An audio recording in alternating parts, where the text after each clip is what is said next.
कारण से किसी को पुरस्कार नहीं किया जाता कि कोई किसी की बैकग्राउंड कैसी है। सब समान, सबको समान लेवल पर ट्रीट किया जाता है, कोई चाहे राजा हो चाहे रंग हो, है ना। क्यों? क्योंकि कृष्ण भावना में जो आ गया वो सब बराबर है।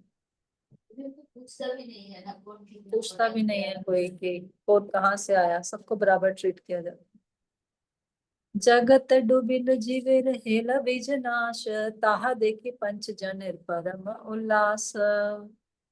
अनुवाद। जब पंचतत्व के 5 सदस्यों ने देखा कि सारा संसार भगवत प्रेम में डूब चुका है और जीवों में भौतिक भोग का बीज पूरी तरह नष्ट हो चुका है, तो वे सभी अत्यधिक प्रसन्न हुए। तात्पर्य।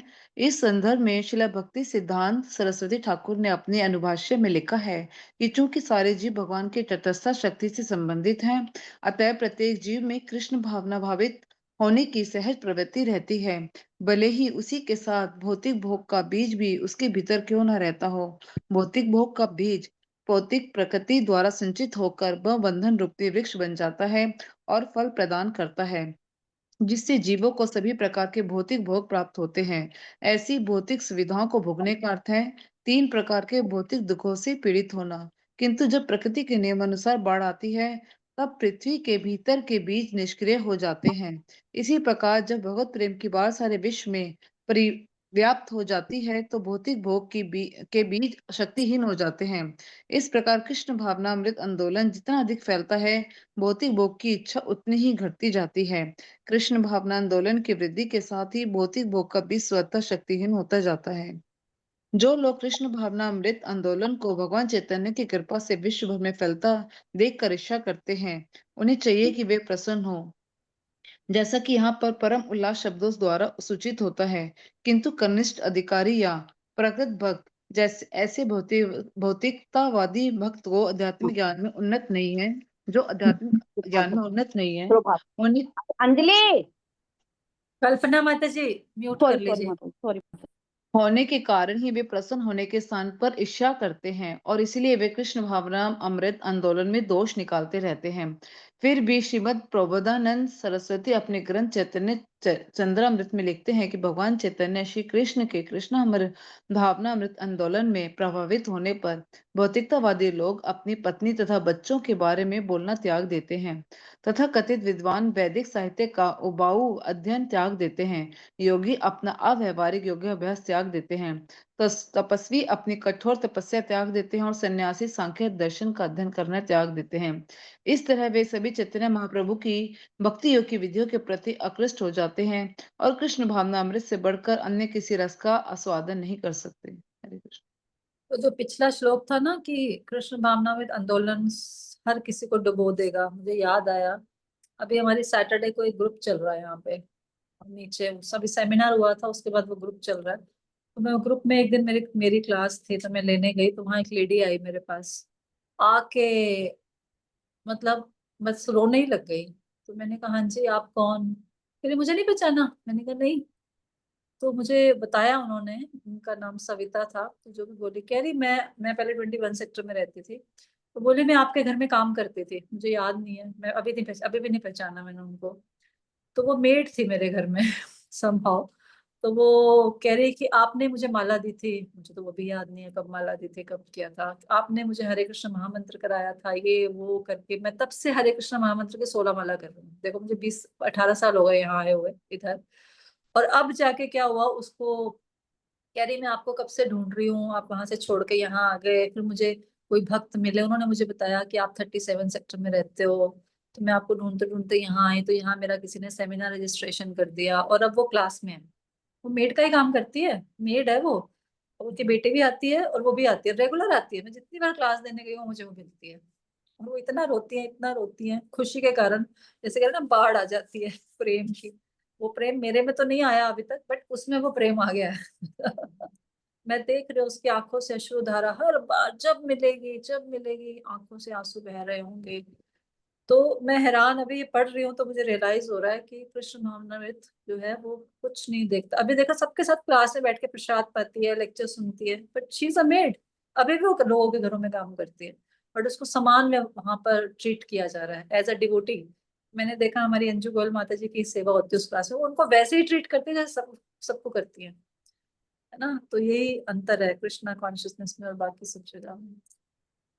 तो यहाँ बता रहे हैं कि पंच तत्व के जब सदस्यों ने देखा कि सारा संसार भगवत प्रेम में डूब चुका है और जीवों में भौतिक भोग का बीज पूरी तरह नष्ट हो चुका है, तो वे अत्यधिक प्रसन्न हुए। तो बड़ा अच्छा एग्जाम्पल दिया है यहाँ पर, आपको समझ में आया होगा कि जब बाढ़ आती है तो जो नीचे जमीन के अंदर कितने सारे जो बीज होते हैं ना वो नष्ट हो जाते हैं, वो वैसे नहीं रहते। बाढ़ आजकल जैसे आई हुई है, पंजाब में बाढ़ आई हुई है ना, यूपी में बाढ़ आई हुई है, सब जगह।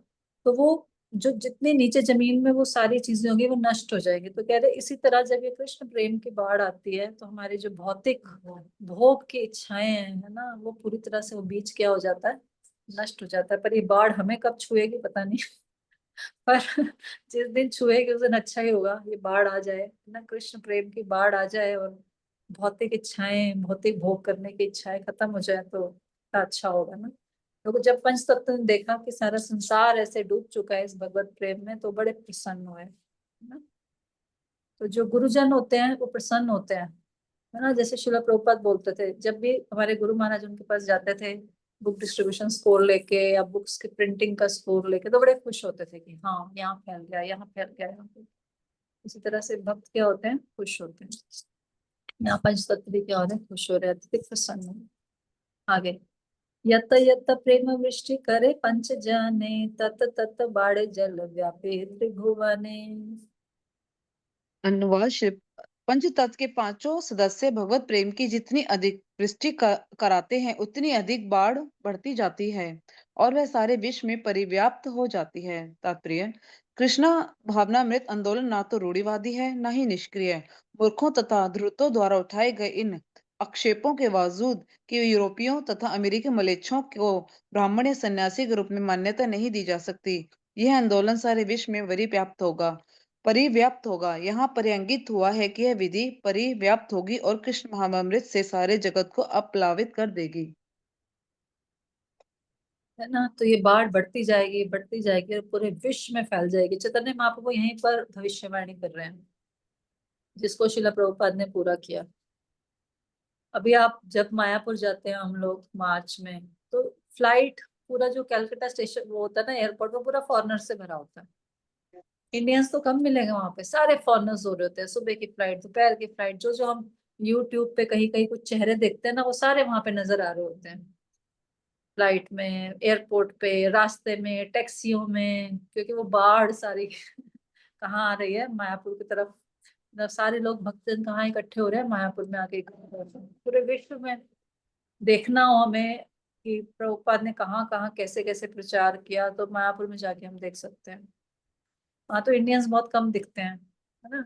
सारे फॉरेनर्स होते हैं, वो सारे इतने डेडिकेटेड होते हैं और इतने अच्छे से उनका कीर्तन जो हो रहा होता है वहाँ शाम को, आप सबने किसी ने अटेंड किया होगा, बाहर सड़क पे कर रहे होते हैं गौनिताई के साथ।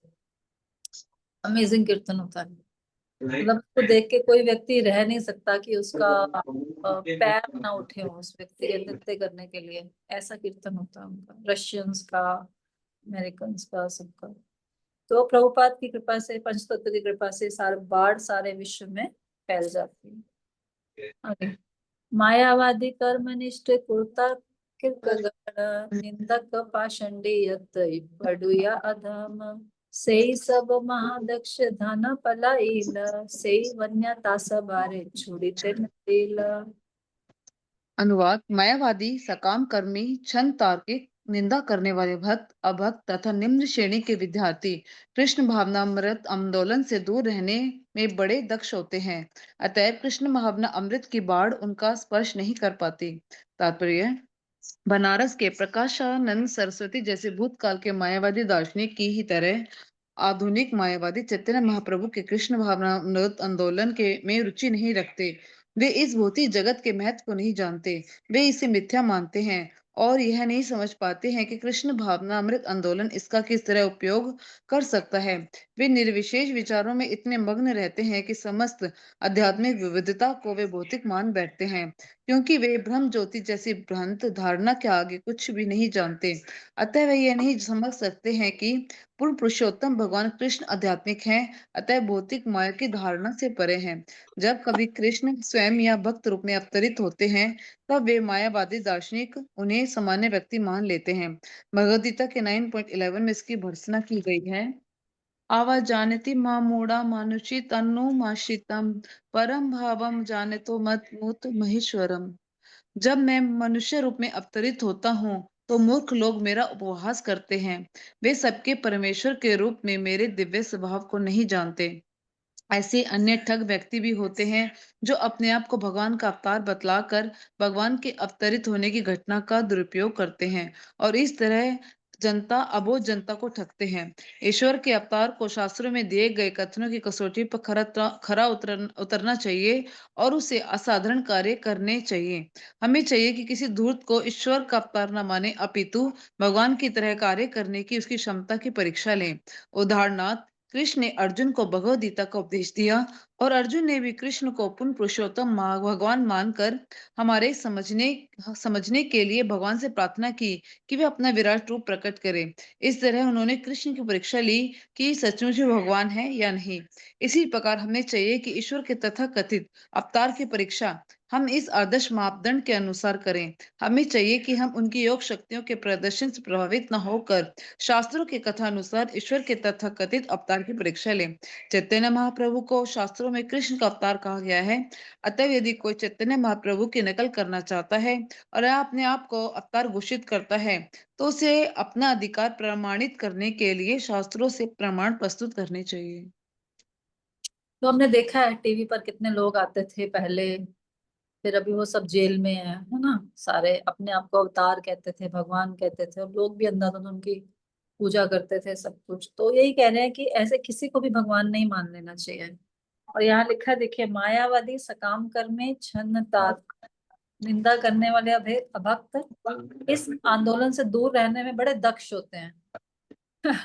मतलब वो इतना वो करेंगे कि इस आंदोलन के अंदर नहीं आएंगे, कुछ भी कर लो, जितना मर्जी प्रचार कर लो, कुछ कर लो। अतः कृष्ण भावना की बाढ़ उनका स्पर्श नहीं कर पाती। तो हमें समझना है कि उन लोगों से हमें दूर रहना है, ऐसे लोगों से जो कृष्ण भावनामृत आंदोलन की तरफ नहीं झुकते कुछ भी करने से, उनसे दूर रहने। तो वो हमें अपने जैसा बना लेंगे, है ना। तो इसलिए अगर ऐसे कोई व्यक्ति हमें मिलता है जो अपने आप को भगवान कहता है, तो उसको पहले परीक्षा लें कि कहाँ से भगवान है, आप क्या क्या करते हैं बताइए। उठाइए गोवर्धन, भगवान है तो गोवर्धन उठाइए, भगवान है तो एक पत्थर ही उठा लीजिए, कागज ही एक उठा लीजिए, एक पेपर पेपर ही उठा लीजिए, कुछ तो उठाइए इस उंगली पर। पेपर का हाफ पीस उठा लीजिए, 1/4 उठा लीजिए। कुछ तो करिए, है ना। तो टेस्ट लेना चाहिए जो अपने आप को भगवान कहता है। अदरवाइज हमें उनको नहीं मानना चाहिए। तो प्रभुपाद ने हमेशा अपने आप को भक्त बोला है ना, भगवान का दास बोला।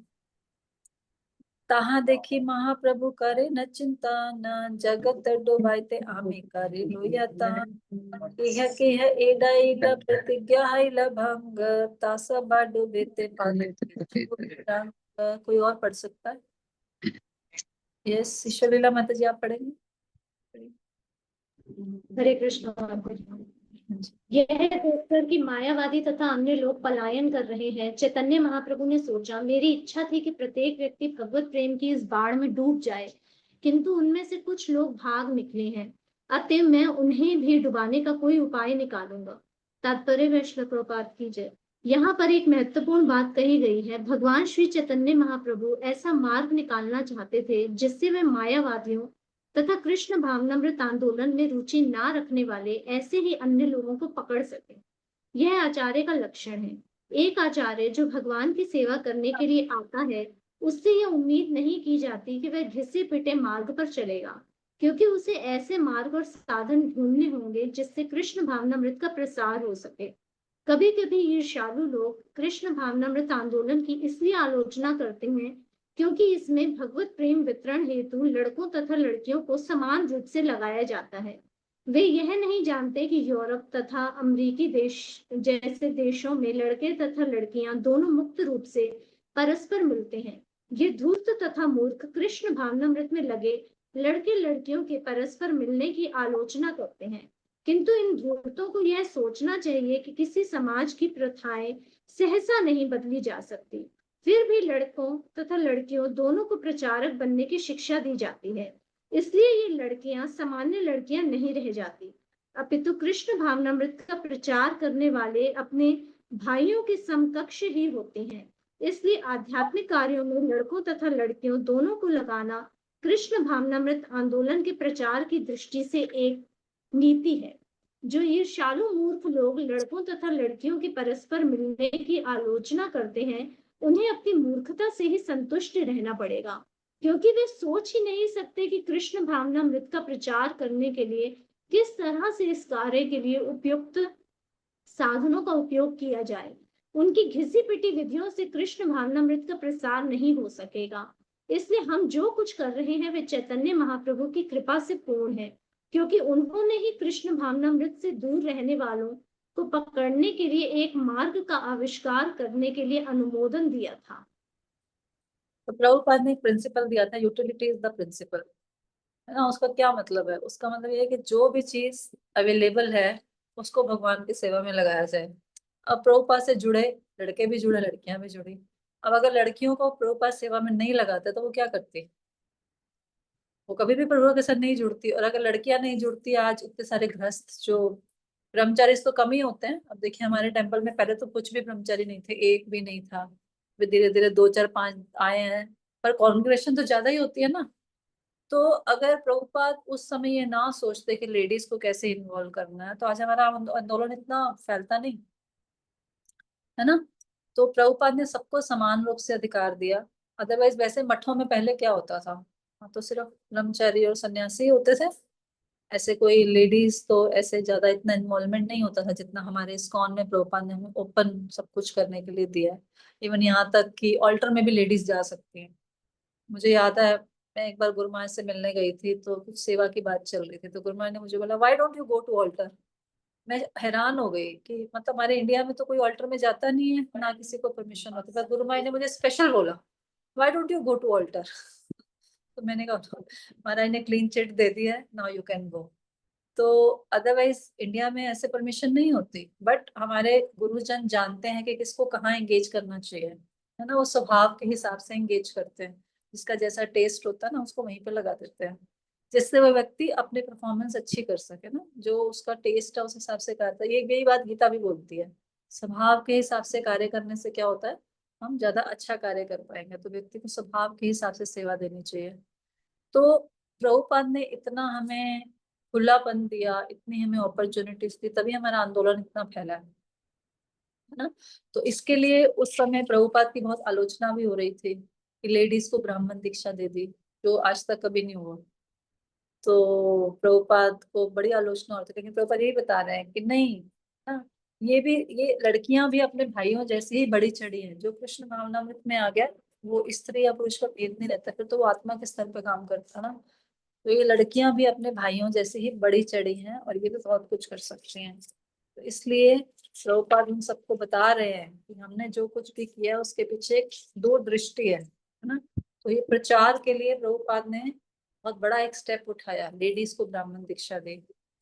हाँ, तो ये वो मुझे हमें बता रहे थे जोनस भक्ति वृद्ध भागवत महाराज, एक बार हमारा सेमिनार चल रहा था। तो देखिए जिसकी भी ब्राह्मण दीक्षा होती है उसको जनेऊ मिलता है ना।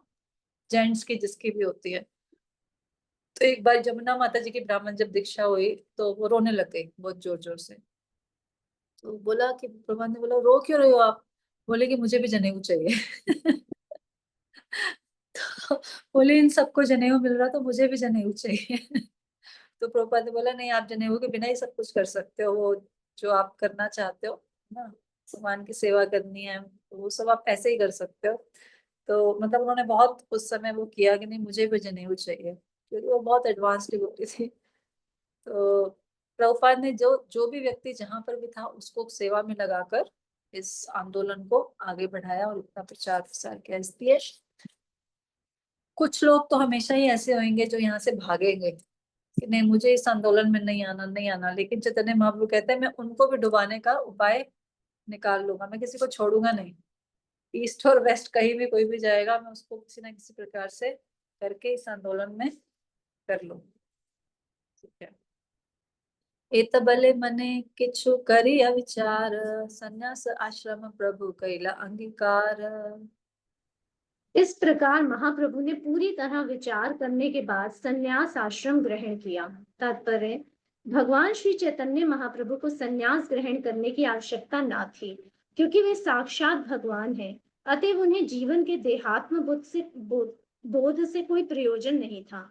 श्री चैतन्य महाप्रभु 8 वर्णों तथा आश्रमों अर्थात ब्राह्मण, क्षत्रिय, वैश्य तथा शूद्र, ब्रह्मचारी, गृहस्थ, वानप्रस्थ तथा संन्यास में से किसी एक के साथ संबंधित नहीं है।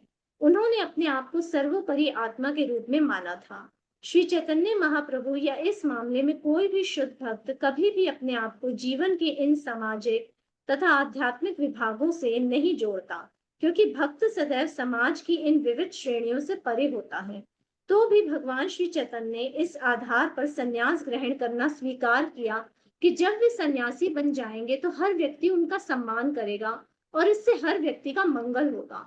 यद्यपि उन्हें सन्यास ग्रहण करने की कोई आवश्यकता नहीं ना थी, किंतु उन्होंने उन लोगों के मंगल हेतु ऐसा किया जो उन्हें सामान्य मनुष्य मानते थे। उनके सन्यास ग्रहण करने का प्रमुख कारण मायावादी सन्यासियों का उद्धार करना था। यह इसी अध्याय में आगे स्पष्ट हो जाएगा। श्री तो भक्ति अभी हम देखते हैं, एक सेकेंड, अभी हम देखते हैं कि चैतन्य महाप्रभु ने संन्यास क्यों ग्रहण किया, है ना। कारण है उसका, उनको कोई आवश्यकता नहीं थी। वो काम, मतलब जो जो शिक्षाएं या जो टीचिंग्स वो देना चाहते थे वो उसमें दे सकते थे, बट क्योंकि लोग उनका वैसे उस तरीके से रिस्पेक्ट नहीं करेंगे, उतना आदर नहीं देंगे, क्योंकि भारतवर्ष में क्या है, सन्यासी को बहुत रिस्पेक्ट दी जाती है। जिसने ऑरेंज कपड़े पहने हैं उसको साधु बाबा मान के बहुत रिस्पेक्ट की जाती है। तो उन्होंने कहा कि ये लोग मेरे से बचेंगे। मैं बोला ना, बाढ़ में सब लोग नहीं आएंगे, कुछ लोग बच जाएंगे, वो नहीं आना चाहेंगे उनको, लेकिन सन्यासी से कौन बचेगा। भारतवर्ष में कोई भी सन्यासी को, अभी तो खैर स्थिति अलग है, बट पहले जब होता था तब सन्यासी को हर व्यक्ति रिस्पेक्ट करता था। उन्होंने बोला कि जब मैं सन्यास ग्रहण कर लूंगा तो ऐसे लोग जो दूसरी तरह से मेरे पास नहीं आ रहे, एटलीस्ट वो भी आएंगे और वो भी क्या करेंगे, मेरी बात को मानेंगे, क्योंकि सन्यासी की बात को कोई भी ठुकरा नहीं सकता। इसलिए उन्होंने सन्यास लिया। इवन मायावादी भी आएंगे मेरे पास जो हमसे बचते हैं, लेकिन सन्यासी को सभी को रिस्पेक्ट करना पड़ता है, ये सिखाया जाता है। उनके उनके सन्यास आश्रम में भी सिखाया जाता है कि सन्यासी को, अभी आगे कथा आएगी प्रकाशानंद सरस्वती जी की, चाहे वो मायावादी सन्यासी थे, लेकिन चैतन्य महाप्रभु जब उनके पास गए उन्होंने उनका भी रिस्पेक्ट किया, उनका सम्मान किया। तो इसलिए उन्होंने क्या किया, संन्यास ग्रहण किया ऐसे लोगों के लिए जो किसी भी तरीके से इस बाढ़ से प्रभावित नहीं हो रहे थे। उन्होंने बोला ऐसे बचे हुए लोगों का उद्धार करने के लिए मुझे क्या करना पड़ेगा, संन्यास ग्रहण करना पड़ेगा। श्री भक्ति सिद्धांत सरस्वती ठाकुर ने मायावादी शब्द की व्याख्या इस प्रकार की है: पूर्ण पुरुषोत्तम भगवान जीवन की भौतिक अवधारणा से परे है। मायावादी वह है जो पूर्ण पुरुषोत्तम भगवान कृष्ण के शरीर को माया से बना हुआ मानता है और जो भगवान के धाम को तथा उन तक पहुंचने की विधि भक्ति को भी माया ही मानता है। मायावादी भक्ति के सारे साधनों को माया मानता है। माया इस भौतिक स्थिति की सूचक है जिसका विशेष लक्षण सकाम कर्मों की प्रतिक्रिया भुगतना है। मायावादी लोग भक्ति को ऐसा ही सकाम कर्म मानते हैं। उनके अनुसार जब भागवत अर्थात भक्तगण दार्शनिक चिंतन से शुद्ध हो जाएंगे तभी उनकी मुक्ति हो सकेगी। भक्ति के विषय में ऐसा तर्क वितर्क करने वाले लोग कुतार्किक कहलाते हैं और जो लोग भक्ति को सकाम कर्म मानते हैं वे कर्मनिष्ठ कहलाते हैं। जो लोग भक्ति की आलोचना करते हैं वे निंदक कहलाते हैं। इसी प्रकार वे अभक्त जो भक्ति कार्यों को भौतिक मानते हैं पाषंडी कहलाते हैं और इसी प्रकार का दृष्टिकोण रखने वाले विद्वान अधम पडुया कहलाते हैं। कुतार्किक, निंदक, पाषंडी तथा अधम पडुया, इन सबके श्री चैतन्य महाप्रभु के भगवत प्रेम विकास के आंदोलन के लाभ से अपने आप को दूर रखा, किंतु श्री चैतन्य महाप्रभु को इन पर दया आई, जिसके कारण ही उन्होंने संन्यास ग्रहण करने का निश्चय किया, क्योंकि ये सब उन्हें सन्यासी के रूप में देखकर उनका सम्मान करेंगे। आज भी भारत में सन्यास आश्रम का आदर किया जाता है। यहाँ तक कि सन्यासी की वेशभूषा से ही भारतीय जनता में आदर भाव जगता है। इसलिए श्री चैतन्य महाप्रभु ने अपने भक्ति संप्रदाय के प्रचार की सुविधा के लिए संन्यास स्वीकार किया, जबकि उन्हें आध्यात्मिक जीवन के इस चतुर्थ आश्रम में प्रवेश करने की कोई आवश्यकता न थी। ठीक है, तो पता लग गया ना क्यों संन्यास ग्रहण किया चैतन्य ने। आगे, चबिश-वत्सरचिल गृहस्थ आश्रम में पंचविंशति वर्षे केल यति धर्मे। श्री चैतन्य महाप्रभु 24 वर्षों तक गृहस्थ जीवन में रहे और 25वें वर्ष के आरंभ में उन्होंने संन्यास आश्रम स्वीकार कर लिया। तात्पर्य, आध्यात्मिक जीवन के 4 आश्रम हैं: ब्रह्मचर्य, गृहस्थ, वानप्रस्थ तथा संन्यास, और प्रत्येक आश्रम के 4 विभाग हैं। ब्रह्मचारी आश्रम के विभाग हैं साविच्य, प्राजापत्य, ब्राह्य तथा बृहद। गृहस्थ आश्रम के विभाग हैं वार्ता वृत्ति वाले, संचय एकत्र करने वाले, शालीन जो किसी से कुछ भी नहीं मांगते, तथा शिलोच्छन जो धान के खेतों से अन्न बटोरते हैं। इसी प्रकार वानप्रस्थाश्रम के विभाग हैं वैखानस, वालखिल्य, आडुम्बर तथा फेड़क, और संन्यास आश्रम के विभाग हैं कुटीचक, बहुदक, हंस तथा निष्क्रिय। सन्यासियों के जिन 2 प्रकारों का वर्णन श्रीमद् भागवत में हुआ है वे हैं धीर तथा नरोत्तम। शकाब्द 2420 ईस्वी के जनवरी मास के अंत में श्री चैतन्य महाप्रभु ने शंकर संप्रदाय के श्री केशव भारती से संन्यास आश्रम ग्रहण किया। ठीक है, संन्यास करिया प्रभु कैला आकर्षण यते के पालांचित तार्किक का दिगन। और कोई पढ़ेगा? यस, कौन पढ़ेगा? पढ़िए। कुनमयी माता जी, आपके पास वो है हिंदी वाली है? मैं पढ़ूं? माता हरे जी कृष्णा। इंग्लिश की बुक है। पढ़िए हरे शशि। कृष्णा। ठीक है माता जी, पढ़िए। शशि माता जी पढ़िए। मैं पढ़ूं? हाँ जी पढ़िए। इस अनुवाद। संन्यास आश्रम स्वीकार कर लेने पर श्री चैतन्य महाप्रभु ने उन सबका ध्यान आकृष्ट किया जो उनसे बचते फिरते थे, जिनमें से तार्किक लोग प्रमुख थे। अनुवाद। यह भाषण अनुवाद। हाँ जी, नहीं आप पहले पढ़िए। पढ़ोया पाषंडी कर में निंदक आदियत तारा आसी प्रभु पाए है अवनत। अनुवाद। इस प्रकार विद्यार्थी, पाखंडी, सकाम कर्मी तथा आलोचक ये सभी भगवान के चरण कमलों में आकर आत्मसमर्पण करने लगे। अपराध क्षमाइल डूबिल प्रेम जले केवा एडाई बे प्रभु प्रेम महाजले।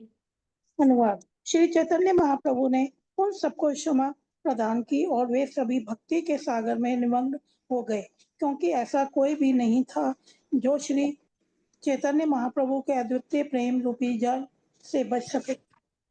तात्पर्य, श्री चैतन्य महाप्रभु आदर्श आचार्य थे। आचार्य एक आदर्श शिक्षक होता है जो प्रामाणिक शास्त्रों के प्रयोजन को जानता है और उनके आदेशों के अनुसार ठीक आचरण करता है और अपने शिष्यों को इन्हीं सिद्धांतों को ग्रहण करने की शिक्षा भी देता है। आदर्श आचार्य के रूप में श्री चैतन्य महाप्रभु सभी तरह के नास्तिकों तथा भौतिकवादियों को वशीभूत करने के लिए उपाय निकालते रहते थे। प्रत्येक आचार्य के पास अपने आध्यात्मिक आंदोलन के प्रचारार्थ विशेष साधन होते हैं जिनसे लोग कृष्ण भावनामृत में सम्मिलित हों। अतएव किसी एक आचार्य की विधि दूसरे आचार्य से भिन्न हो सकती है, किंतु उनका चरम लक्ष्य एक ही रहता है। शिला रूप गोस्वामी की संतुति है। तस्मात शोक छोड़ दीजिए, आगे बढ़िए। एक आचार्य को ऐसा उपाय निकालना चाहिए जिससे लोग किसी न किसी प्रकार से कृष्ण भावना की ओर उन्मुख हों। सबसे पहले उन्हें कृष्ण भावना भावित बनना चाहिए और तब उन्हें सारे विधि विधानों से धीरे धीरे परिचित कराया जाना चाहिए। हमें अपने कृष्ण भावनाव्रत आंदोलन में श्री चैतन्य महाप्रभु की इसी नीति का अनुसरण करते हैं। उदाहरणार्थ, पाश्चात्य देशों में लड़के तथा लड़कियां मुक्त रूप से परस्पर मिलते जुलते हैं, अतएव उन्हें कृष्ण भावनाव्रत के प्रति आकर्षित करने के लिए उनकी आदतों तथा प्रथाओं के विषय में विशेष छूट देने की आवश्यकता है। आचार्य को ऐसा उपाय निकालना चाहिए कि जिससे सभी लोग भक्ति में दीक्षित हों। अतएव मैं सन्यासी होते हुए भी कभी कभी इन लड़कों तथा लड़कियों के विवाह कराने के कार्य में सम्मिलित होता हूँ यद्यपि संन्यास के इतिहास में आज तक किसी भी सन्यासी ने अपने शिष्यों के विवाह में स्वयं भाग नहीं लिया है। है हरे ना। तो हाँ, तो यहाँ बता रहे हैं चैतन्य महाप्रभु जो हैं एक आदर्श आचार्य हैं। आचार्य क्या करता है, खुद आचरण से सिखाता है। तो उनका आचरण इतना अच्छा था कि जो जितने भी बाकी सब लोग थे वो उनके आचरण को देखकर उनसे प्रभावित होते थे और फिर उनकी शरण में आ जाते। तो ये टेक्निक है। यहाँ पर कह रहे हैं कि आचार्य को कैसा उपाय निकालना चाहिए कि सब कृष्ण भावनामृत की तरफ आकर्षित हो। ऐसा नहीं कि पहले ही उनको बहुत बड़ी बड़ी चीजें बता दो और फिर ताकि वो लोग भक्ति में ना आ सकें। पहले उनको कृष्ण भावनामृत बनाए और फिर धीरे धीरे धीरे धीरे उनको सारे विधि विधान बताए। हमारे यहाँ उल्टा होता है, पहले विधि विधान बता देते हैं, ये करना चाहिए, ये नहीं करना चाहिए, ये नहीं करना चाहिए, ये नहीं करना चाहिए, ये नहीं करना चाहिए, और फिर बोलते हैं कि माला करो। बेचारा पहले ही उसका सिर दुखना शुरू हो जाता है, फिर माला क्या करेगा। तो यहाँ साफ लिख रहे हैं प्रभुपाद कि पहले उन्हें कृष्ण भावना भावित बनाना चाहिए और फिर धीरे धीरे उनको बोलिए अच्छा ऐसे करेंगे तो अच्छा रहेगा, इससे भक्ति में प्रगति होगी, इससे आप इजीली भगवान को समझ पाएंगे, आगे बढ़ पाएंगे, आपको भक्ति में मोटिवेशन मिलेगी। धीरे धीरे धीरे धीरे धीरे हम बढ़ाएं, है ना। तो इसीलिए प्रभुपाद ने क्या किया, वहां जब प्रभुपाद कहाँ प्रचार कर रहे हैं, पाश्चात्य देशों में, वहां का रीति रिवाज क्या, लड़के लड़कियां इकट्ठे उठते बैठते हैं, नाचते गाते। तो प्रभुपाद ने वहां की रीति को देखकर उन सबको इकट्ठे उन्होंने बोला ठीक है आप ऐसे नहीं रह सकते, आप विवाह करो। कभी कोई सन्यासी शादी नहीं कराएगा बट मैं कराता हूँ। तो प्रभुपाद ने अपने नियमों को भी चेंज किया कि वो लोग भक्ति में लग सकें, और क्योंकि वही प्रभुपाद के हाथ बनने वाले थे। प्रभुपाद ने मुकुंद प्रभु और जानकी माता जी की शादी कराई, है ना, यमुना माता जी और गुरुदास प्रभु की शादी कराई, उनको बाहर भेजा सबको। अगर उनकी शादी नहीं कराते तो, है ना, ऐसे कैसे बाहर भेजते, तो वो रिस्पॉन्सिबल नहीं होते। प्रभुपाद ने पहले उनको रिस्पॉन्सिबल बनाया और फिर उसके बाद उनको बाहर रिस्पॉन्सिबिलिटी देकर भेजा। तो फिर उन्होंने देखिए कितना प्रचार किया। उन्होंने बीटल्स को प्रचार किया ना, जॉर्ज हैरिसन को प्रचार किया, जिसकी वजह से पूरे लंदन में, पूरे विश्व में लोग हरे कृष्णा को जान गए। अदरवाइज कैसे जान पाते। एक व्यक्ति के कारण से एक कैसेट उन्होंने निकाली, एक रिकॉर्ड उन्होंने निकाला, उस रिकॉर्ड को पूरी दुनिया ने सुना, ओ माय स्वीट लॉर्ड, है ना, उससे कितने लोगों को हरे कृष्णा के बारे में पता चल गया। तो ये प्रभुपाद का है ना, कैसे कैसे कैसे चेन आगे बढ़ती है। तो उसके लिए कुछ बेसिक चीजें प्रभुपाद ने बहुत ही ग्राउंड लेवल पर काम किया। हाँ, तो इसलिए प्रभुपाद ने कि पहले कृष्ण भावना में बनाए, फिर धीरे धीरे हम, श्याम सुंदर प्रभु बता रहे थे, यहाँ पे आए थे तो पहले भी बता रहे थे, एक बार हमें कह रहे जब मैं वो उनको जगन्नाथ जी के विग्रह बनाने की सेवा दी गई थी ना, तो कह रहे मैं तो ऐसे करता था कि मैं एक तरफ सिगरेट पी रहा होता था और एक तरफ मैं कार्विंग कर रहा हूँ। सिर के ऊपर रख के वो सिगरेट का वो करते थे। तो प्रभुपाद आए थे, प्रभुपाद ने बोला stupid what are you doing, हटाओ ये भगवान है। लेकिन क्योंकि प्रभुपाद को उनसे कार्विंग करानी थी तो प्रभुपाद ने एकदम भी बहुत ज्यादा वो नहीं किया, है ना, धीरे धीरे समझाया उनको, पहले भक्त बनाया, भक्त बना के काम निकलवाया, फिर धीरे धीरे बताया नहीं ऐसा मत करो, ऐसा मत करो, ये ठीक नहीं है, ऐसा नहीं करना चाहिए, है ना। तो भक्तों को भी थोड़ा सॉफ्टली प्रचार करना चाहिए, जाते ही बिल्कुल नहीं, जो हम हैं जैसे हम हैं वैसे बन जाओ, नॉट पॉसिबल, कोई भी नहीं बनेगा, भाग जाएंगे सब। इसीलिए हमारे प्रचार से लोग डरते हैं कई बार और भाग जाते हैं। जैसे हमारी क्लास से लोग भाग गए सारे। 70-80 लोग थे, अभी हार्डली 30 लोग हैं, सब भाग गए हार्ड प्रचार से। है ना। तो प्रचार सॉफ्टली करना चाहिए, ठीक है, पहले कृष्ण भावना भाग बनाना चाहिए फिर उनको। ठीक है, आगे चलते हैं। सब निस्तारित प्रभु कृपा अवतार, सब निस्तारित करे चातुरी अपार। और कोई पढ़ अनुवाद। सकता है, कल्पना पढ़ेंगे। हाँ जी हरे मैम। कृष्ण श्री अनुवाद चैतन्य माँ कौन पढ़ रहा है? मैं पढ़ रही थी माता जी। कल्पना माता जी तो एक ही है यहाँ पे, या और भी कोई है? चले कल्पना शांडिल्य माता जी पढ़िए। हरे कृष्ण माता जी। प्रमिला सुना होगा, हाँ। ठीक है, अनुवाद। श्री चैतन्य महाप्रभु समस्त पतित आत्माओं का उद्धार करने के लिए प्रकट हुए, अतएव उन्होंने उन्हें माया के प्रभाव से मुक्त कराने के लिए अनेक उपाय ढूंढ निकाले। तात्पर्य, पतित आत्माओं पर दया दिखाना आचार्य का कार्य है। इस संदर्भ में देश, काल, पात्र, स्थान, समय तथा व्यक्ति पर विचार करना होता है। चूंकि हमारे कृष्ण भावनामृत आंदोलन में यूरोपीय तथा अमेरिकी लड़के तथा लड़कियां साथ साथ प्रचार करते हैं, अतएव अल्पज्ञ लोग आलोचना करते हैं कि वे बिना रोक टोक के परस्पर मिलते हैं। यूरोप तथा अमेरिका में लड़के तथा लड़कियां बिना रोक टोक के मिलते जुलते हैं और उन्हें समान अधिकार प्राप्त होते हैं। अतएव पुरुषों को स्त्रियों से बिल्कुल अलग रखना संभव नहीं है। फिर भी हम पुरुषों तथा स्त्रियों को भली भांति शिक्षा देते हैं कि किस प्रकार प्रचार कार्य किया जाए, और वे बहुत ही अच्छी तरह यह कार्य संपन्न करते हैं। हाँ, हम अवैध यौन संबंधों का कड़ाई से निषेध करते हैं। जो लड़के तथा लड़कियां विवाहित नहीं हैं, उन्हें ना तो एक साथ सोने दिया जाता है, ना साथ साथ रहने दिया जाता है।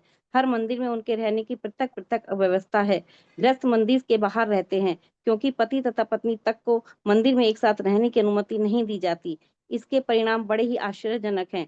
स्त्री तथा पुरुष दोनों को ही श्री चैतन्य महाप्रभु एवं भगवान कृष्ण के उपदेशों का प्रचार दुगने उत्साह के साथ करते हैं। इस श्लोक में सभा निशा तारिते करे चातुर्य अपार से यह इंगित होता है कि श्री चैतन्य महाप्रभु हर एक का उद्धार करना चाहते थे। इसलिए यह सिद्धांत बना है कि प्रचारक को शास्त्रों द्वारा अनुमोदित विधि विधानों का कड़ाई से पालन करना चाहिए, किंतु साथ ही ऐसा उपाय निकालना चाहिए जिससे पतितों के उद्धार के लिए प्रचार कार्य पूरे जोर शोर के साथ चलता रहे। तो देखिए, कुछ नियम प्रभुपाद कहते हैं हम उन नियमों का तो कड़ाई से पालन करते हैं, बट बाकी उनको एंगेज करने के लिए हम उनको एक साथ सेवा का मौका भी देते हैं, है ना। और जब चैतन्य महाप्रभु, जब स्त्री और पुरुष दोनों एक साथ प्रचार करते हैं तो दुगना उत्साह हो जाता है ना। और फिर रिजल्ट भी वैसे आते हैं। कहते इसके परिणाम बड़े ही आश्चर्यजनक है। तो जहाँ फैमिली प्रचार करती है वहाँ रिजल्ट्स अच्छे आते हैं।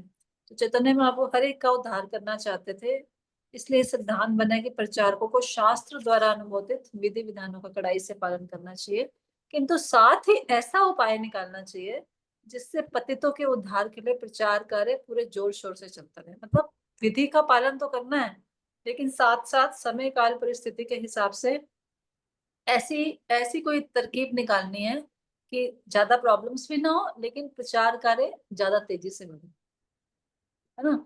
मेरे को याद आ रहा है, देखिए यहाँ पे लिखा है ना कि पति तथा पत्नी को एक साथ मंदिर में रहने की अनुमति नहीं दी जाती। जब हमारा मंदिर हमें मिला था तो हम देखने आए, अंधेरा था बिल्कुल, और उसके बाद फिर गुरु महाराज आए देखने के लिए।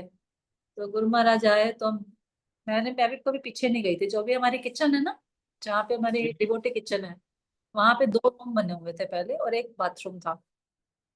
तो हम ऐसे राउंड लगा रहे थे गुरु महाराज के साथ, तो पीछे गए हम सारा। तो गुरु महाराज के व्हाट इज दिस, हम 2 रूम्स थे। तो वहां पे वो पंडित जी रहते थे पहले, जो रंजन पंडित थे ना, तो वो वहां रहते थे। तो गुरु महाराज हमें बोलते हैं, मुझे और प्रभु जी को, you both can live here. मतलब हम तब 21 सेक्टर में रहते थे, तो गुरु महाराज को ये था कि मंदिर के पास रहेंगे या मंदिर में रहेंगे तो सेवा करेंगे तो मंदिर का प्रचार प्रसार बढ़ेगा। तो महाराज ने हमें उस समय ये भी बोल दिया कि आप दोनों यहाँ पे रहना। वो तो राधा माधुरी माता जी की कृपा हो गई, इन्होंने अपना घर हमें दे दिया, तो हम आराम से ठाट से इनके घर में रह लिए बहुत सालों तक। तो प्रचार प्रसार भी चलता रहा और साथ साथ दोनों काम हो गए। नहीं तो गुरु महाराज ने हमें ये परमिशन दे दी थी कि आप यहाँ रह लो, लेकिन वो कमरे पता कैसे थे, मतलब वो बिल्कुल, मतलब गले हुए कमरे होते हैं ना, बिल्कुल जैसे वैसे प्लास्टिक का फट रहा है, प्लास्टिक का फट रहा है और सारा, मतलब मैं तो देख के घबरा गई। मैं कहा गुरु भाई ने बोल दिया यहाँ रहना, मैं तो नहीं रह पाऊंगी। और मुझे तो घबराहट हो गई। गुरु भाई ने बोला यू बहुत लिव है। मैं तो, मैंने कहा कैसे बोलूंगी भैया, मैं इस तरफ ऐसे घर में तो मैं कभी रही भी नहीं आज तक। तो वो तो जैसे तैसे फिर आया गया हो गया और हमें सामने ही रहने को मिल गया, तो हमें अंदर दिक्कत नहीं मिली। बट मैं ये पॉइंट बताना चाह रही हूँ कि हालांकि ये नियम नहीं है कि पति पत्नी अंदर रहेंगे, लेकिन उस समय कोई था ही नहीं मंदिर में। इसका अनम्यूट है, प्लीज म्यूट कर लीजिए। तो उस समय कोई था ही नहीं मंदिर में, तो मंदिर चलाने के लिए 2 ही लोग थे। तो इसलिए गुरु ने बोला मंदिर के अंदर रहो, सारी सेवा करो A to Z, और फिर भक्त बनाओ। और मुझे याद है अद्वैत कृष्ण प्रभु आए, अब मंदिर मिला, अब क्या करें, कोई था ही नहीं। तो हमने दिल्ली टेम्पल से, अभी वो महाराज बन गए ना हमारे राघव पंडित प्रभु, गोलोकानंद महाराज हो गए हैं, जिन्होंने गुरु महाराज की समाधि बनाई है। तो वो आए देखने के लिए और हम उनको बोला कि प्रभु जी थोड़े भक्त भेज दीजिए, यहाँ पर मंदिर कैसे चलेगा? 2 लोग सेंटर तो चला सकते हैं, बट 2 लोग मंदिर कैसे चलाएंगे? तो वो बोलते हैं कोई कोई लोग वोग नहीं है, अपने आप प्रचार करो और अपने आप भक्त बनाओ। बोले ऐसा कहीं नहीं होता कि लोग किसी को दिए जाए, खुद प्रचार करो और खुद भक्त बनाओ। तो मतलब मैं यही बता रही हूँ कि गुरु महाराज ने हमें वहां पर भी ऐसी परमिशन दी जो नॉर्मली अलाउड नहीं होती है ना, क्योंकि समय काल परिस्थिति के हिसाब से ऐसे चेंजेस करने पड़ते हैं प्रचार प्रसार के कार्य के लिए। तो भगवान की कृपा हुई, खैर भक्त लोग जुड़े और जल्दी जल्दी सारा काम बढ़ता गया आगे। तो, हाँ, तो चैतन्य महाप्रभु हमें कह रहे हैं कि वो पतिताताओं को उद्धार करने के लिए प्रकट हुए, अतः उन्होंने लोगों को माया के प्रभाव से मुक्त कराने के लिए अनेक उपाय ढूंढ निकाले कि किस प्रकार से लोगों को हमें कृष्ण कॉन्शियसनेस में जोड़ना। ठीक है। तबे निज भक्त कैल यत मले छादे, सबे एड़ाइल मात्र काशिर मायावादे। अनुवाद। सभी लोग यहाँ तक कि मलेच्छ तथा यवन भी श्री चैतन्य महाप्रभु के भक्त बना लिए गए। केवल शंकराचार्य के निर्विशेषवादी अनुयायी मायावादी ही उनसे बचते रहे। तात्पर्य। इस श्लोक में यह स्पष्ट इंगित हुआ है कि यद्यपि श्री चैतन्य महाप्रभु ने मुसलमानों तथा अन्य मलेच्छों को अपना भक्त बना लिया था, किंतु शंकराचार्य के निर्विशेषवादी अनुयायी नहीं बदले जा सके। चैतन्य महाप्रभु ने संन्यास आश्रम ग्रहण करने के बाद अनेक कर्मनिष्ठों तथा अर्थात सकाम कर्म में लिप्त रहने वालों सार्वभौम भट्टाचार्य जैसे महान तार्किकों, प्रकाशानंद सरस्वती जैसे निंदकों, जगाई तथा मधाई जैसे पाषंडियों, अभक्तों तथा मुकुंद तथा उसके मित्रों जैसे अधम पर्यायों, अधर्म विद्यार्थियों को अपने संप्रदाय में परिवर्तित किया। ये सभी धीरे धीरे भगवान के भक्त बन गए। यहाँ तक कि पठान मुसलमान भी, किंतु निर्विशेषवादियों को बदल पाना कठिन था, जो कि सबसे बुरे अपराधी थे, क्योंकि वे बड़ी ही कुशलता से चैतन्य महाप्रभु के उपायों से बच निकलते थे। काशीर मायावादियों का वर्णन करते हुए शील भक्ति सिद्धांत सरस्वती ठाकुर ने बतलाया है कि जो लोग अनुभववादी ज्ञान से या प्रत्यक्ष इंद्रियानुभूति से मोहग्रस्त हैं और इस तरह इस सीमित भौतिक जगत को भी अपने भौतिक अनुमानों से मापने के लिए विचार करते हैं, वे इस निष्कर्ष पर पहुंचते हैं कि प्रत्यक्ष इंद्रिय बोध से जानी जाने वाली प्रत्येक वस्तु माया या भ्रम है। वे यह मत बनाए रखते हैं कि यद्यपि परम सत्य इंद्रिय बोध ही परिधि से बाहर है, किंतु उसमें कोई आध्यात्मिक विविधता या भोग नहीं रहता। काशीर मायावादियों के अनुसार आध्यात्मिक जगत केवल शून्य है। वे न तो परम सत्य के पुरुष व्यक्ति रूप में विश्वास करते हैं, न ही आध्यात्मिक जगत में उनके नाना प्रकार के कार्यों में विश्वास करते हैं। यद्यपि उनके पास उनके अपने ही तर्क होते हैं, वे बहुत सशक्त नहीं होते, किंतु उन्हें परम सत्य के नाना प्रकार के कार्यों का कोई बोध नहीं होता। ये निर्विशेषवादी जो शंकराचार्य के अनुयायी हैं, वे सामान्यतः काशीर मायावादी वाराणसी में निवास करने वाले निर्विशेषवादी कहलाते हैं। अब यहाँ पर डिफरेंट कैटेगरीज दी जाएंगी, है ना। अभी हमने तो इन लोगों से शायद ही हमारा कभी पाला पड़ा हो, बट प्रभुपाद का इन लोगों से बहुत पाला पड़ा था, मायावादियों से, निर्विशेषवादियों से, शून्यवादियों से, क्योंकि फॉरेन कंट्री में लोग ही सारे ऐसे होते थे। इंडिया में तो सब सबको पता है भगवान है, ये है वो है, लेकिन वहां तो सारे ही ऐसे होते थे। और चैतन्य महाप्रभु के समय भी ऐसे बहुत सारे लोग थे, क्योंकि शंकराचार्य जी करके गए थे उसी टाइम, प्रचार प्रसार करके गए थे। उसके बाद फिर दोबारा ये भक्ति मूवमेंट सारा शुरू हुआ था। तो ये तरह तरह के मायावादी आज तक है। काशी में जो बताते हैं, काशी विश्वनाथ या क्या बनारस जो भी है, इसमें 99% लोग कौन है? मायावादी है। मतलब भगवान के रूप को नहीं मानेंगे, है ना, सब माया है, निर्विशेष है, ये है वो है, सारे लोग ऐसे मिलेंगे वहां पर आपको। गढ़ है, मायावादियों का गढ़ है। फिलॉसफी बहुत बड़ी बड़ी बोलेंगे, आत्मा ये वो सब पता नहीं क्या क्या फिलॉसफीज बोलेंगे, लेकिन ये लोग भगवान के रूप को नहीं मानते। तो अभी चैतन्य चरितामृत में इन सारों का काफी वर्णन आएगा, क्योंकि उस समय ये लोग बहुत ज्यादा होते थे। तो चैतन्य महाप्रभु को भी काफी इनके टच में आना पड़ा, और साथ साथ प्रभुपाद को भी आना पड़ा। अभी हमारा सौभाग्य ये है कि अभी तो आजकल भक्ति लहर काफी अच्छी चल रही है, तो हमें इतना ज्यादा मायावादी या ऐसे निर्विशेषवादी लोग कम ही मिलते हैं, नहीं मिलते हैं, क्योंकि हम तो शायद उनको प्रचार भी नहीं कर पाएंगे, हमारी तो फिलॉसफीज भी इतनी नहीं है स्ट्रॉन्ग। तो यहाँ पर ये बता रहे हैं कि कैसे इन्होंने मलेच्छ और यवन को भी चैतन्य महाप्रभु ने भक्त बना लिया, केवल शंकराचार्य के निर्विशेषवादी अनुयायी रह गए। वो कैसे, वो बताएंगे, अभी प्रकाशानंद सरस्वती जी का वर्णन आएगा तो कैसे वो निर्विशेषवादियों को उन्होंने वैष्णवों में बदला। तो चैतन्य महाप्रभु ये कैसे करेंगे अभी हम देखेंगे। ठीक है, इसके बाद सार्वभौम अपने हाँ, चैतन्य महाप्रभु वाराणसी सबका, प्रकाशानंद सरस्वती, सार्वभौम भट्टाचार्य, सबका ऐसे मायावादियों निर्विशेषवादियों का उद्धार किया, उनको कृष्ण प्रेम दिया चैतन्य महाप्रभु ने। ठीक है, पढ़िए। वाराणसी के निकट निर्विशेषवादियों का एक अन्य समुदाय है जो सारनाथ मायावादियों के नाम से जाना जाता है।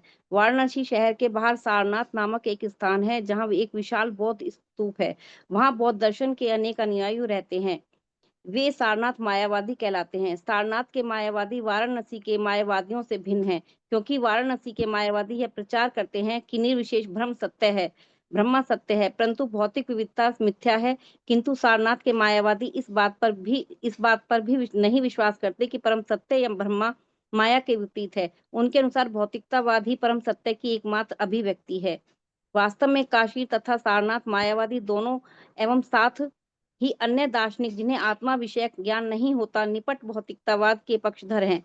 इनमें से किसी को भी परम सत्य या वैकुंठ के विषय में कोई ज्ञान नहीं होता। सारनाथ के मायावादी जैसे दार्शनिक जो परम सत्य के आध्यात्मिक अस्तित्व के बारे में विश्वास नहीं करते, किंतु भौतिक वैचित्र्य को ही सब कुछ मानते हैं, यह विश्वास नहीं करते कि प्रकृति दो प्रकार की है, अपरा भौतिक तथा परा आध्यात्मिक, जिनका वर्णन भगवत गीता में मिलता है। वास्तव में ना तो वाराणसी के ही ना सारनाथ के ही मायावादी अपने अल्प ज्ञान के कारण भगवत गीता के सिद्धांतों को स्वीकारते हैं।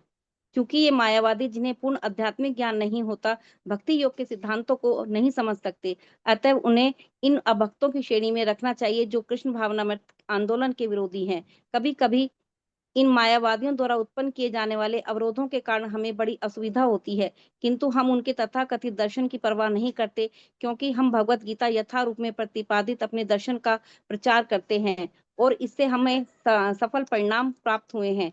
ये दोनों प्रकार के मायावादी ऐसा सिद्धांत प्रस्तुत करते हैं कि मानव भक्ति उनके मानसिक चिंतन का विषय हो, और वे इस निष्कर्ष पर पहुंचते हैं कि भक्ति योग की विषय वस्तु माया की सृष्टि है और कृष्ण भक्ति तथा भक्त ही माया है। इसलिए श्री चैतन्य महाप्रभु ने ठीक कहा है, मायावादी कृष्ण अपराधी, सारे मायावादी भगवान कृष्ण के अपराधी हैं।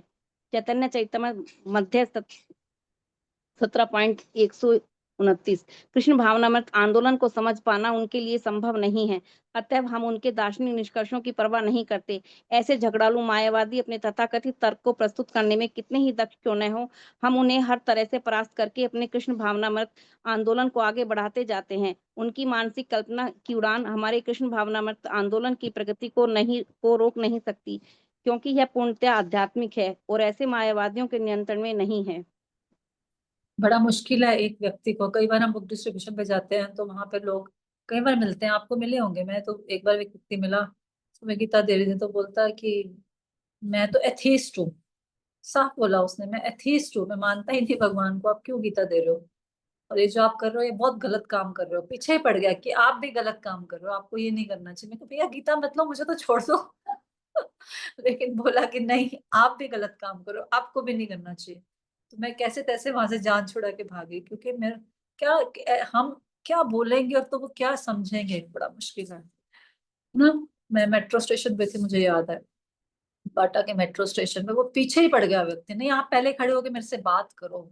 तो सोचो कि प्रभुपाद ने कैसे, जो फॉरेन में सारे मायावादी होंगे, सारे मायावादियों को कहाँ साकार रूप, वो भी भगवान श्री कृष्ण का रूप, और अभी मायापुर में जो जितने भी श्रृंगार सिखाते हैं वो सारे फॉरेनर्स हैं।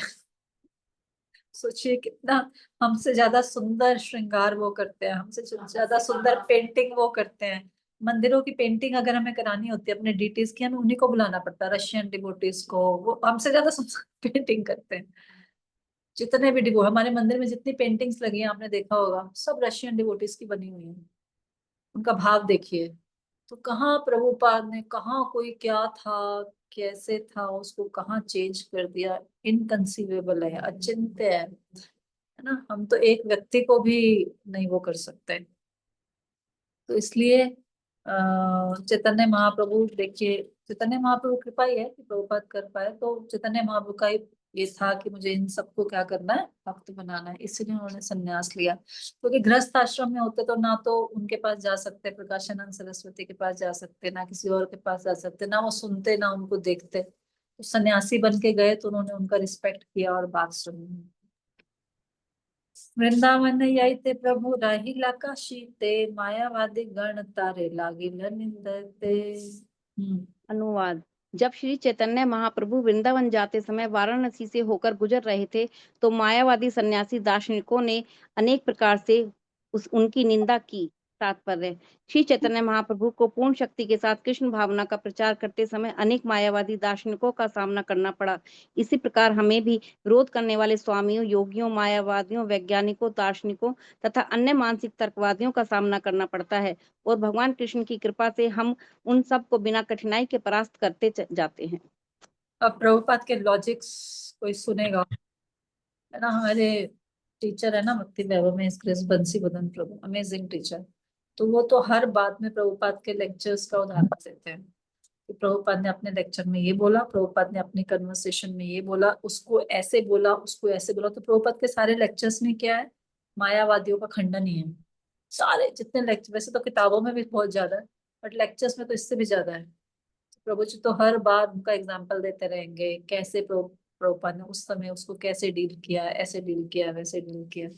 तो यहाँ पे बता रहे हैं कि जब चैतन्य महाप्रभु जा रहे थे और तब सबने उनकी निंदा की, और प्रभुपाद भी बता रहे हैं कि मुझे कितने स्वामियों, आपने पढ़ी होगी प्रभुपाद लीलामृत, उसमें कितने स्वामी थे, कितने सारे योगी थे जो सब मायावादी थे।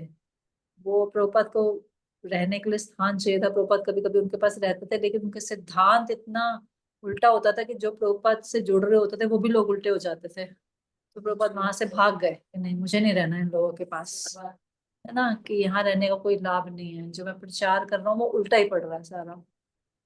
लेकिन प्रभुपाद ने सबको सबको लॉजिक्स दे दे के, सबको तर्क दे दे के कितने लोगों को चेंज कर दिया पूरे वर्ल्ड में, है ना।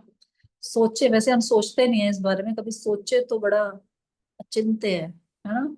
अभी हम सोचे, हम सोचते नहीं है, वैसे हमें लगता है हाँ हाँ कर दिया करती, मुझे तो ऐसे लगता है हाँ हाँ वो तो महान पर्सनैलिटी है, वो कर सकते, वो तो मुझे लगता है महान पर्सनैलिटी है, वो तो कर ही सकते हैं, वो प्रभुपाद है वो कर सकते हैं। लेकिन बड़ा इनकंसीवेबल है, आश्चर्यजनक है बहुत, कैसे इन सबको उनको कितना चेंज करके कृष्ण की सेवा में लगा दिया, अमेजिंग, है ना। सन्यासी हया करे गायन नाचन, ना करे वेदांत पाठ करे संकीर्तन। अनुवाद। निंदकों ने कहा सन्यासी होकर भी यह वेदांत के अध्ययन में रुचि नहीं लेता, किंतु इसके बदले नाचने और संकीर्तन करने में सदैव लगा रहता है। मेरे तात्पर्य। को ऐसा व्यक्ति मुझे एक दिन मिला, ये सेम, वो डीपीएस स्कूल के बाहर थी, मैं 81 सेक्टर में डिस्ट्रीब्यूशन कर रहे थे। तो वहां एक व्यक्ति गाड़ी में था, मैंने उसको गीता दी तो वो बोला क्या ये गीता वीता, मैं गीता नहीं पढ़ता। मैंने कहा नहीं पढ़ते तो पढ़ लो। कह रहे हम वेद पढ़ते हैं, मैंने चारों वेद पढ़े हैं, तो गीता कहाँ से आएगी, वेदों से ही तो निकली है, ये है वो है, आपने पढ़े हैं 4 वेद, है ना, क्या आप ये गीता गीता ये करने में लोग, तो आप अपराध कर रहे हो, है ना, पहले वेद पढ़ो जाके। तो ये तो यहाँ भी क्या कह रहे हैं, सन्यासी होकर भी वह वेदांत के अध्ययन में रुचि नहीं लेता। तो जो मायावादी टाइप के व्यक्ति होते हैं ना, वो सिर्फ वेदांत अध्ययन में रुचि लेते हैं, पढ़ते रहो उसके श्लोकों को। और इसके बदले में हमारे सन्यासी क्या करते हैं, नाचने और कहते हैं, किंतु इसके बदले नाचने और संकीर्तन करने में सदैव लगा रहता है कौन, चैतन्य महाप्रभु। तो उनकी निंदा कर रहे हैं कि नाचने गाने वाला सन्यासी कैसे हो सकता है। सन्यासी तो वो होता है जो अध्ययन करे, किताबें पढ़े, है ना, वो सब करे। ऐसा नाचने गाने वाला सन्यासी कैसे हो सकता है। तो निंदा कर रहे हैं, नहीं समझ पाएंगे कि कैसे हो सकता है। लेकिन है ना, 15वें अध्याय के भगवत गीता में 15वें श्लोक में क्या भगवान बोलते हैं कि मैं ही वेदों का सार हूँ, है ना, मैं ही वेदों के द्वारा जानने योग्य हूँ। और वेदों का अंत क्या है, मैं ही हूँ। सब सारे वेद जो मुझ तक पहुंचते हैं, बस वही वही कंक्लूजन, वेदों का कंक्लूजन मैं हूँ। अहम सर्वस्व, है ना। नहीं नहीं, वेदाश ना क्या है, देश वेद वेदांत से। सारे वेदों का सार मैं ही हूँ। वेदों का लक्ष्य क्या है, मेरे तक पहुंचना है। तो जिसने वेद पढ़ लिए और वो कृष्ण को नहीं समझ पाया, तो उसके वेदों के अध्ययन का भी कोई लाभ नहीं है। क्योंकि वेदों के बारे में बताया गया है, वेद एक जंगल की तरह है, जंगल होता है ना, जंगल, घना जंगल। अब जंगल में आपको सब कुछ मिलेगा। वहाँ खाने वाले फल भी मिलेंगे, वहाँ जहरीले फल भी मिलेंगे, वहाँ जलाने वाली लकड़ी भी मिलेगी, वहाँ आपको सांप भी मिलेंगे, वहाँ आपको पंछी भी मिलेंगे अच्छे, वहाँ आपको कल्प वृक्ष भी मिलेगा, वहाँ आपको अच्छी चीजें भी मिलेंगी और बहुत डेंजरस चीजें भी मिलेंगी वेद जंगल में। अब हमें चूज करना पड़ता है कि हमें क्या चाहिए। सही बात है ना। वेद तो बताया गया डिजायर ट्री की तरह है, आप जो मांगोगे आपको मिल जाएगा। तो उस जंगल में हमें ढूंढना पड़ेगा कि हमारे लिए क्या बेनिफिशियल है। अगर हमें समझ ही नहीं है कि हमारे लिए क्या बेनिफिशियल, तो हम उससे क्या मांगेंगे वेदों से। तो वेदों का अंत क्या है? भगवान कृष्ण। तो जिसने वेद पढ़ लिए वो एंड में ये नहीं समझ पाया तो उसके वेद अध्ययन का भी कोई फायदा नहीं है। वो तो उस जंगल में जाके गुम ही हो जाएगा, गुम हो जाएगा, वहां पे अपनी इच्छा की पूर्ति करता रहेगा। वेदों के अध्ययन के वाला लोग क्या करते हैं? अपनी इच्छाओं की पूर्ति में लगे रहते हैं। ये व्रत करो, ये यज्ञ करो, ऐसे करो, वैसे करो, कर्म कांड करो, सब कुछ है वहां पे। कर्म कांड भी है, भक्ति भी है, सब कुछ है। बट हमें क्या चाहिए वो हमें पता नहीं होगा तो हम नहीं ढूंढ पाएंगे उस जंगल में से। तो इसलिए ये लोग भी यही कह रहे हैं, सन्यासी होकर के वेदांत के अध्ययन में रुचि नहीं लेता, किंतु इसके बदले नाचने और संकीर्तन करने में सदैव लगा रहता है। लास्ट श्लोक करेंगे, पढ़ लीजिए अनुवाद इसका। तात्पर्य, इसे सौभाग्य कहें या दुर्भाग्य, हमें भी ऐसे मायावादी मिलते रहते हैं जो हमारी कीर्तन विधि की आलोचना करते हैं और हम पर अध्ययन में रुचि ना रखने का दोष लगाते हैं। वे ये नहीं जानते कि हमने कितने ही ग्रंथों का अंग्रेजी में अनुवाद किया है और हमारे मंदिरों के अनुयायी इन्हें नियमित रूप से प्रातः, दोपहर तथा संध्या समय पढ़ते हैं। हम पुस्तकें लिखते और छापते रहते हैं और हमारे अनुयायी इन्हें पढ़ते हैं तथा विश्व भर में वितरित भी करते हैं। कोई भी मायावादी संप्रदाय इतनी पुस्तकें प्रस्तुत नहीं कर सकता जितनी हमने की हैं। फिर भी वे हम पर दोषारोपण करते रहते हैं कि हम अध्ययन में रुचि नहीं रखते। ऐसे दोषारोपण पूर्ण रूप से गलत हैं। यद्यपि हम अध्ययन करते हैं किंतु मायावादियों की व्यर्थ की बातों का अध्ययन नहीं करते। मायावादी सन्यासी न तो कीर्तन करते हैं न ही नृत्य करते हैं। उनकी मुख्य शास्त्रीय आपत्ति यह है कि यह कीर्तन तथा नृत्य की विधि त्रैत्विक है, जिससे यह सूचित होता है कि सन्यासी को ऐसे कार्यों से पूरी तरह बचना चाहिए और अपना समय वेदांत अध्ययन में लगाना चाहिए। वास्तव में ऐसे व्यक्ति यह समझते ही नहीं कि वेदांत का तात्पर्य क्या है। भगवत गीता में कृष्ण कहते हैं, वेदेश्वर सर्वेर अहम एवं वेदो वेदांत कृदय वेद विदय एवं चाहम। सभी वेदों के द्वारा मुझे जाना जाता है। निसंदेह मैं वेदांत का संग्रह करने वाला हूँ और मैं ही वेदों का ज्ञाता हूँ। वही भगवान श्लोक कृष्ण ही बोल गए, 15-15 वे वाले। माता जी, पढ़िए पढ़िए। भगवान कृष्ण ही वेदांत के वास्तविक संग्रह करता है और वे जो कुछ भी कहते हैं वह वेदांत दर्शन है। यद्यपि मायावादी लोग पूर्ण पुरुषोत्तम भगवान द्वारा प्रस्तुत किए गए उस वेदांत के ज्ञान से विहीन होते हैं जो श्री भागवत के दिव्य रूप में है, फिर भी उन्हें अपने अध्ययन पर बड़ा गर्व रहता है। उनके द्वारा वेदांत दर्शन को विकृत रूप में प्रस्तुत किए जाने के बुरे प्रभावों का पूर्वानुमान करके ही शील व्यास देव ने वेदांत सूत्र के भाष्य के रूप में श्री माँ भागवत का संकलन किया।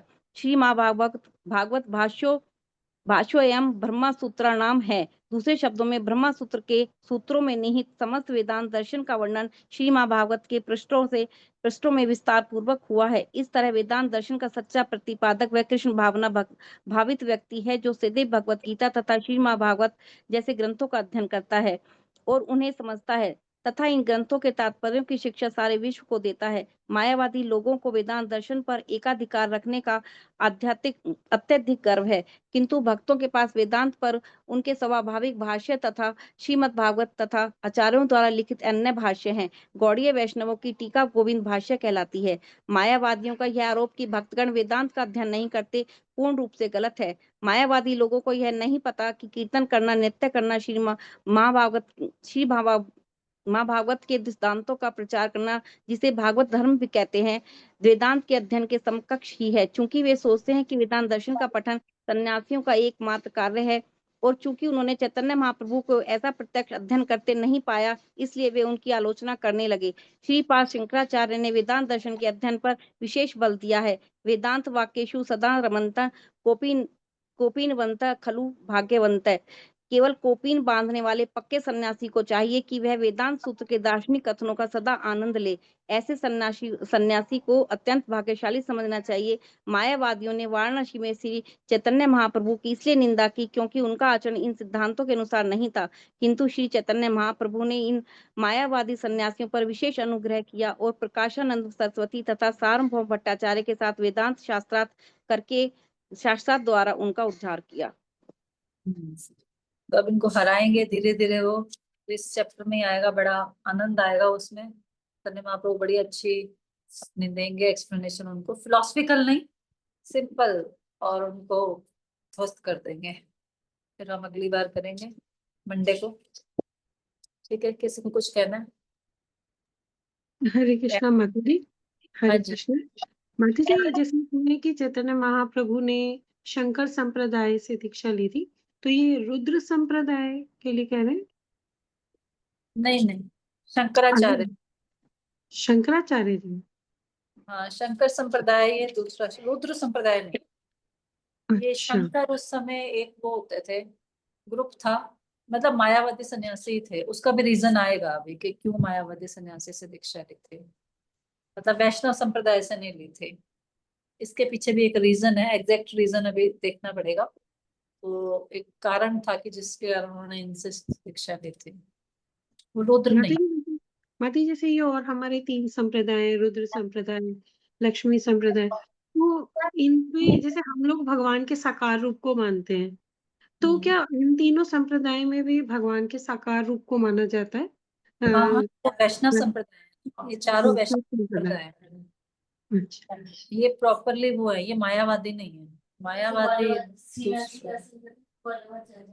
हाँ, मायावादी दूसरे होते हैं। मायावादी भगवान के रूप को नहीं मानते, पर इन चारों में तो भगवान के भी, जैसे श्री संप्रदाय वाले सारे साउथ के टेम्पल जितने हैं वो सारे श्री संप्रदाय के अंदर हैं।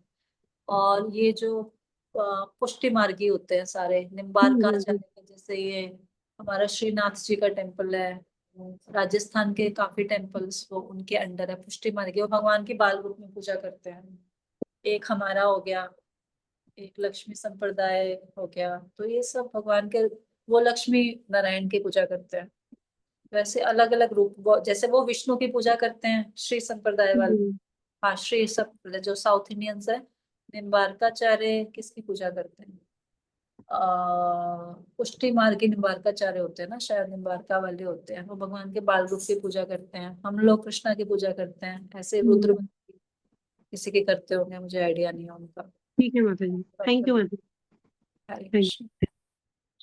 और कोई किसी को कुछ कहना है? ठीक है, हरे कृष्णा। मंडे को करेंगे इसको आगे। हरे ठीक है कृष्ण। माता। हरे कृष्ण। श्रील प्रभुपाद की जय, चैतन्य चैतामृत की जय, श्री कृष्ण कविराज गोस्वामी की जय, अनंत कोटि वैष्णव। हम सभी माता जी का धन्यवाद करेंगे। एक बार हरे हरे कृष्ण महामंत्र बोल के। हरे कृष्ण हरे कृष्णा हरे कृष्णा हरे कृष्ण कृष्ण कृष्ण कृष्ण हरे कृष्ण हरे हरे हरे हरे राम राम राम हरे हरे। हरे हरे। जय श्री प्रभुपाद। हरे कृष्ण।